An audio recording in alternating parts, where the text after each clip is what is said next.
And now to a look at the latest round of January 6th committee hearings. Following last Thursday night's primetime hearing, the committee continues their efforts to place former President Donald Trump at the center of events around the insurrection. Newsy's Nathaniel Reed has the recap this evening.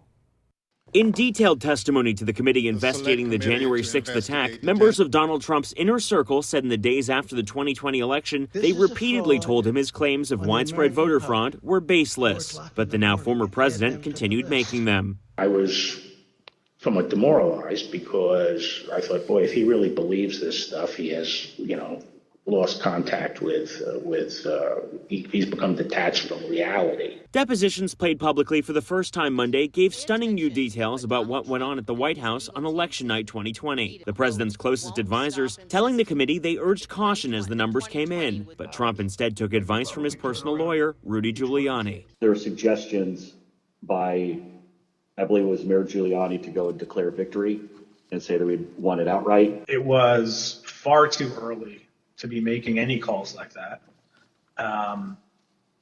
Ballots were still being counted. Ballots were still going to be counted for days.